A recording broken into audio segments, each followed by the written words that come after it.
Hi, I'm Gary Allen, welcoming you to another project. You see behind me here a beautiful water feature that could use some enhancement. We plan on accomplishing that, as well as reworking the weathered walk here. We'll accomplish this and more on today's Designer's Landscape.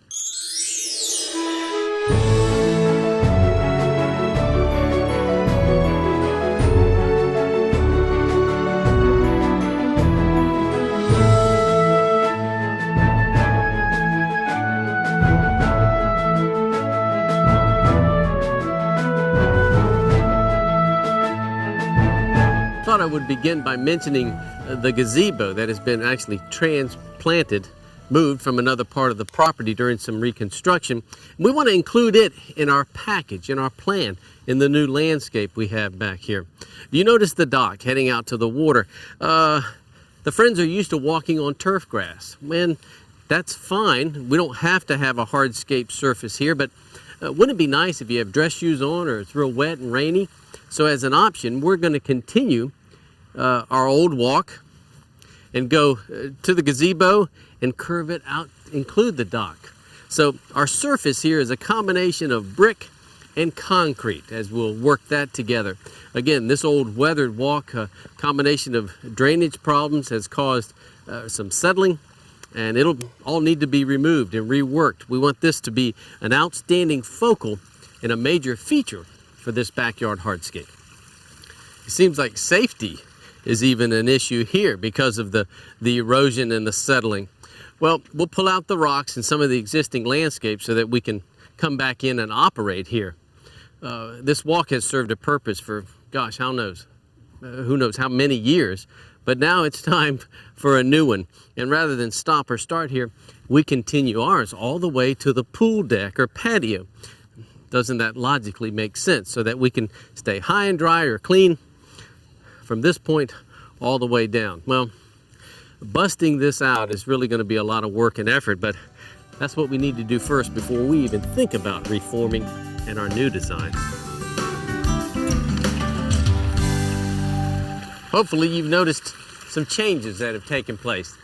Last couple days we've began prepping our site, and you remember the old walk, the railroad ties and the concrete. The steps had to be busted out and really hauled up by hand and taken off. Well, we had two major tools here, the good old-fashioned sledgehammer as well as an electric jackhammer, which really did most of the work breaking up these old concrete steps.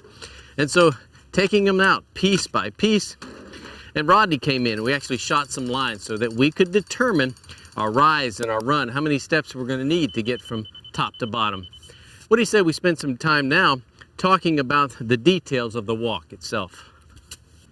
We had even initially thought of just keeping grass here, so this would be kind of a play area, but basically the thing to do is if you have visitors or guests with high heels or dress shoes on, you'd want that clean surface all the way. So the mouth of our new walk will touch the pool patio deck there. And over here, we're going to open it up even a little more because I think most of our traffic is still going to come around from this side. So a larger mouth, so to speak. A 5-foot walk. Now this is probably not quite 5, but it gives you a feel for what we're trying to achieve here. And then really beyond this point, we begin our step down. We figure about 5 steps from here to this area, another 10 where we get really steep, and then another 5 down. So about 20 steps altogether. We want to make them wide, long, and comfortable as we platform our way down. You see our little open section here. I really thought design-wise, wouldn't it be nice with our 5-foot walk to have a little sit out here or a landing? And so we've come in and dug this footer that goes along what'll be a nice stem wall, and we'll accent that with brick. And the footer comes really all the way and turns the corner there for some accent. But we've also got another retention wall over here, so much the footer and a little low brick accent that will really help control the erosion over here. Remember the other walk was all bent up and messed up due to erosion. We want to solve this problem one time and one time only. We brought some sand in here also to fill and compact and really get our grade. We may have to remove and make some adjustments, but it's coming together. Finally, down at the bottom, we have a little intersection here. our walkway comes in, goes and grabs the gazebo, but then meanders to the dock where you are standing. Now, won't this look good lined in brick with some brick expansion joints in here? And also, I have a design for another hardscape feature, and that is to put a little patio. Might make it a little bit wider than this, but right in through here so you can sit and kind of hang out right near the water's edge of this beautiful water feature. Now, the rocks need to be relocated, sod needs to be removed out of here, and our next point really is forming up for our concrete, the footers and concrete to be poured.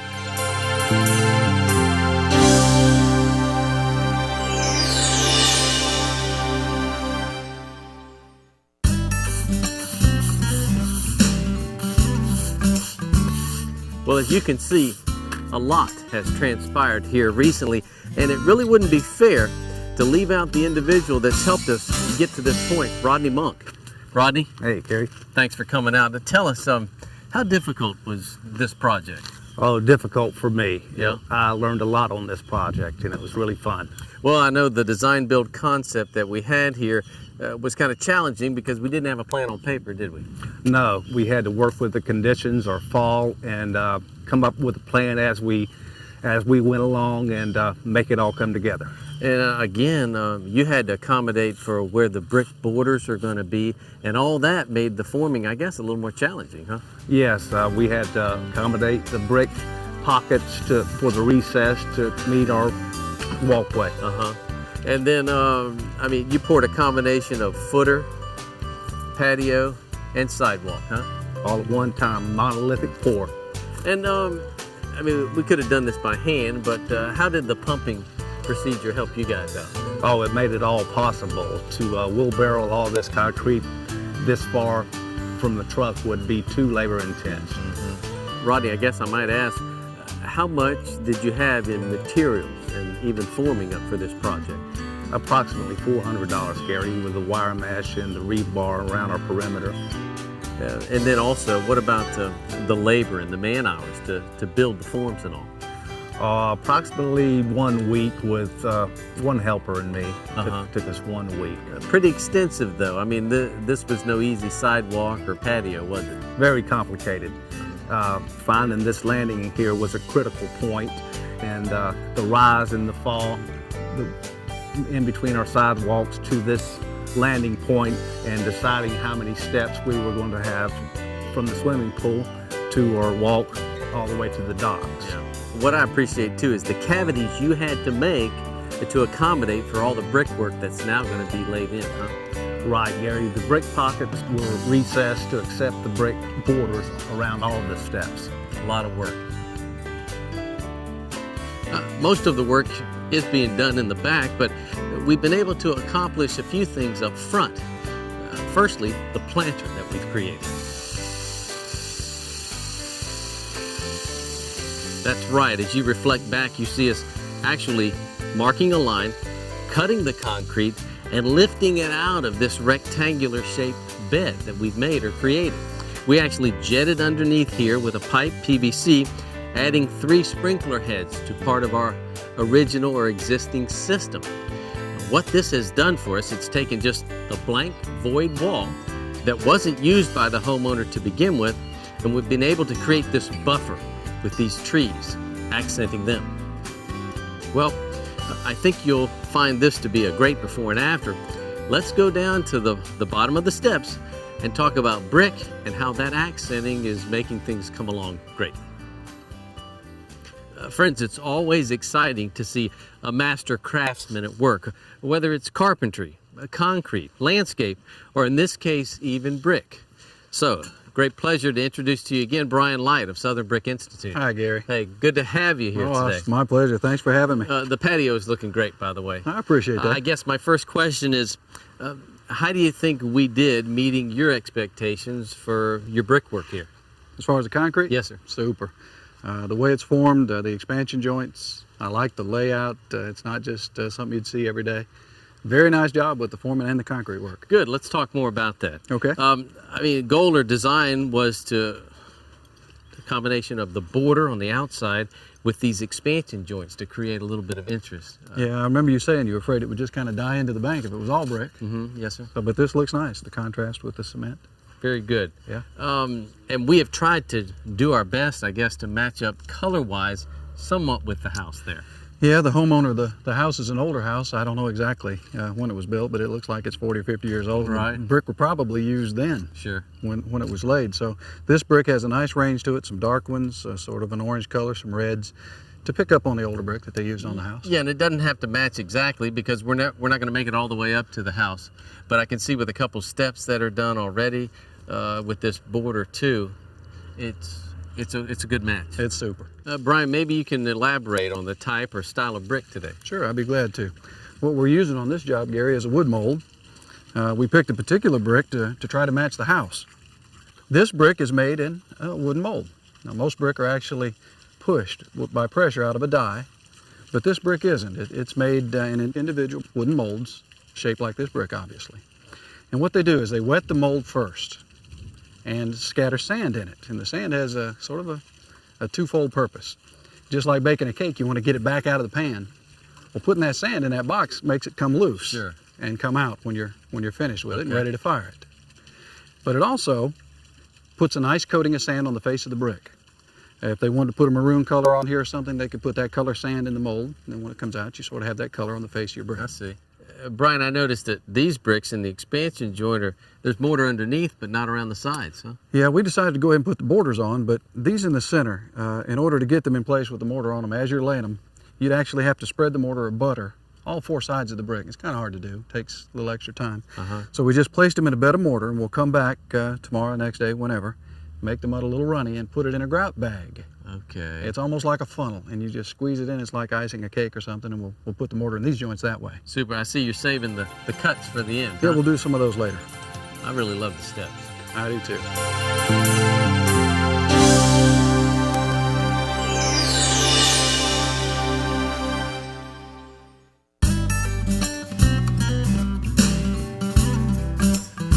The bees are all around the hollies there. They are in full bloom and setting those berries for next year's showy color. I really wanted to bring you out here and show you some of the things we've got going on. We've placed some plants in place here, and we've skirted up or lifted up the ligustrum on the corner, and even this one here, so that we can get more lower presentation. We're starting our stacking, our layering process, and we've left a little semicircle in here. Really, this is what's going to be turf grass to kind of match up or mimic a little bit of the grass on the other side of the entrance. But instead of the straight, stiff patterning that we had before, the Aztec and this movement of grass even is going to give us a curve. I like these little poodles. The two topiaries we found on the inside circular part of the driveway, and we've put them right here, one left and one right of the door or the entry, and it's really making great presentation. Now we just want lower color and impact there. And so again, here's our little poodle on this other side. I hope that we've got a big enough ball, and with the irrigation now, these guys will adjust and shock well. That is a ligustrum japonicum, and they really transplant very well. It's like the big patio ligustrum we just showed you back there. Here's another one here. Isn't it interesting to show you how maybe a similar plant as far as age, but how pruning and shaping intensely versus letting it go skirting and making a patio tree out of it? Two different endpoints, two different looks, the same plant type or variety. Here again, we're using the curves or the movement to kind of mimic or give us that feel that we have over here. The semicircle inside the drive, we've tried to do the same thing, try to add some circulation. We have a drain to the left, so we need the water to flow off here to the left side of this bed, but things are shaping up here. What do you say we join the brick party again in the back where all the activity is taking place? Brian, the steps are basically coming together so nice. I guess maybe we could spend a minute talking about the ideas we have for columns and the walls. Okay. This is just sort of a breaking point for our two walls, Gary. You see this serpentine wall is coming in here now. Looks cute. I'm going to try to stay with the contour of the ground as much as I can to help erosion. Good. Don't want to get too high. But then this one steps down a good bit as it carries on. Right. So this is a good breaking point for me. Okay, good. I mean, these are going to look beautiful with the caps on them and all, and we've stubbed up for lighting, Right. for night lighting, and that'll help illuminate the little patio here. We'd like to put a couple lamps inside the wall. That's not a problem. We'll put them right in the brickwork. Yeah, even this wall shaping up nicely, huh? Very nice. I'm going to try to coat the back side of that wall with the waterproofing so that water doesn't leach through on the face of the brick. Yeah, it's neat to me to think about a concept or an idea and then see it all starting to happen. I'll bet. I'm glad to be a part of it. I don't know about the design phase. I'm sure it's nice to see it come together. Yeah, I mean, it's just an idea, though, huh? It's very nice. Very nice. Well, I guess we can start at the ending or end at the beginning, and that is where our walk meets this existing pool patio walk. We have left a big mouth on here for a certain reason. We may have traffic coming from the direction I just did, or even from the house gathering over into here. So I always encourage this big mouth concept. It works because people don't walk in straight lines. Some more expansion joints that need to be filled in here. And the guys are really busy making some of the final cuts and fitting these odd shaped pieces. But I want to show you how the wall is shaping up. It's coming up out of the ground, so to speak. And as you take a look up close at these two other columns that we've placed, we talked about leaving room for landscape lighting. Well, you see we've got a very rough finish in here, but that's not important. It won't even be seen. But you see our stub up. So our wiring can come up, end up over here, and then we have one more course of brick to be laid here with an expansion joint, or I mean a mortar joint right here. We'll cut this flush, and lights on both sides will really add some nighttime interest or illumination to the walk. Excuse me, David. So what do you think about the patio concept here too? Kind of opening up two other stub outs for lights that'll be in the same fashion, kind of lighting here at night. Should really look good. And this kind of shows you what a completed stub out is, and we'll cut that flush as we mentioned. So I think we can place a little bench in here and make this cozy enough. It really looks good from the other side also. Even this other wall, which we haven't spent much time talking about, is really wonderfully decorated, but yet it helps us stabilize the upper deck from what's going to be the lower deck and hold water in under a heavy rain. And really that's going to be important here. And as decorative as this little stem wall is, and the other one here, it adds a little movement or a backdrop now for our landscape picture or placement. We have a couple things to consider, and that is keeping the grade out here stabilized, so we'll probably use turf grass there. But you see the blocks of the foundation, the concrete that's exposed. Well, taller plants in there to kind of cushion or soften that, and we want to leave the top or the cap somewhat exposed and visual so that we really get to see the wall. Look underneath the crepe myrtle tree too. We could take a few more branches off and have that beautiful look of our wall come all the way down. So the steps have shaped up really well. And we're getting closer to landscape, as you well know. Take a look now and see how the patio is shaped up too. You know, we had this concept of a combination of brick and concrete so that it wouldn't be too much, but here's our little solid brick patio. Again, another place to escape or get away or have a bench where you can enjoy the water feature, the water here, and then even the steps as they look a little decorative. Our expansion joint here, pieces have been cut and now they'll be placed in with mortar. So basically, a muriatic acid wash and things will look even better.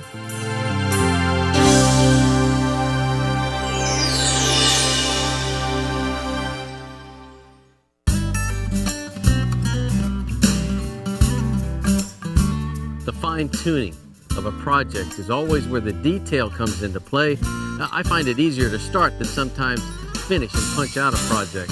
And while the brick guys are working on that, we'll take a look from down, looking up at our perspective here. Again, this patio, now we can start talking about landscape and kind of thinking about that at least. We want to make this a cozy little place to hang out. And come on up the hill with me, because I think having the brick and concrete, you can see the patterning there and the repetition with the wall and all. And we want to make this a soft transition, which we tried to do by accomplishing these steps in an easy to scroll manner. But then as we bring in plant types and varieties, we want to turn the picture on. And even at night, I like the fact that we've left this crepe myrtle tree, because it really does add initial impact. We've got a few more trees to add as well, and now you can tell from the angle you're looking with the waterfall and the water feature, we just want to kind of bring it all together. Of course, we'll be working on that soon.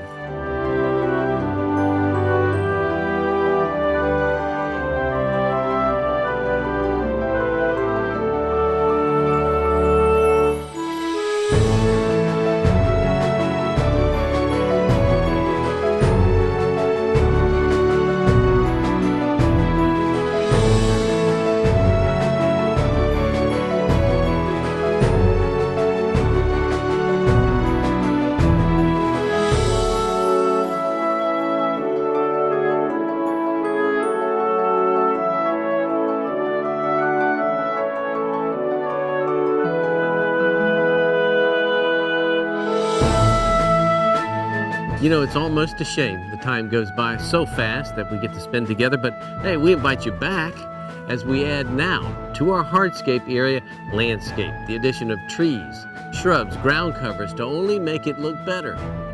For the Designer's Landscape, I'm Gary Allen. Thanks for watching.